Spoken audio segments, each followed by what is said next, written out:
Bonjour à tous et à toutes. Avant d'aborder un exercice qui porte sur la dissolution d'un acide dans l'eau, je souhaitais faire quelques rappels de la classe de seconde et de la classe de première. Ces rappels nécessaires concernent la dissolution d'un soluté afin de préparer une solution aqueuse. Alors la première remarque qui est à faire concernant la notion de solution aqueuse est la suivante. Sachez que majoritairement les solutions que vous utilisez lors des travaux pratiques ne sont pas des liquides purs, mais il s'agit plutôt de solutions aqueuses. Donc il sera très important d'avoir en tête que la solution aqueuse que vous utilisez lors d'un TP, il sera très important d'avoir en tête que cette solution aqueuse a été préparée et qu'elle a été préparée suivant un protocole de dissolution qui est très conventionnel. Alors je prends un exemple, l'exemple d'une solution aqueuse de sulfate de cuivre, caractéristique par sa coloration bleu turquoise. Donc là je prends l'exemple d'une solution aqueuse de sulfate de cuivre dont la concentration molaire en soluté vaut 0,1 mol par litre.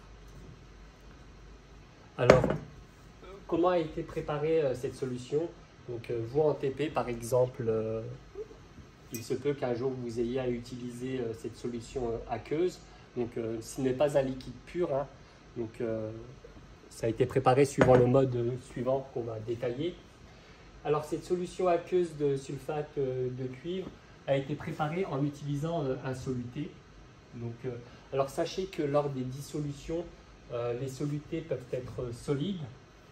Alors pour le sulfate de cuivre, en tant que soluté, sulfate de cuivre pur, donc le soluté est toujours une entité chimique pure, donc la sulfate de cuivre à l'état solide.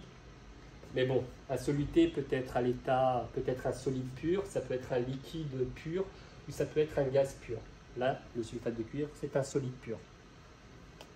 Alors, le soluté, le sulfate de cuivre solide, donc après avoir mesuré la bonne quantité de matière, donc après avoir prélevé la bonne quantité de matière de sulfate de cuivre, on place cela dans une fiole jaugée et puis on ajoute le solvant.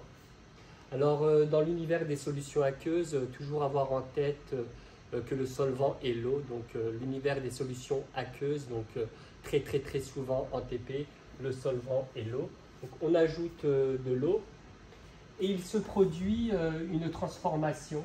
Alors il se produit une transformation lors de cette dissolution. Alors il a été pris le cas particulier des solides ioniques étudiés en classe de première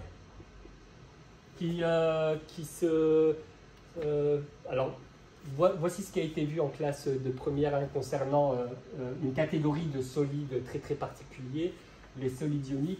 Lorsqu'on place un solide ionique dans de l'eau, il se passe une opération donc de dissolution, solvatation, dissociation, et on retrouve donc en solution aqueuse.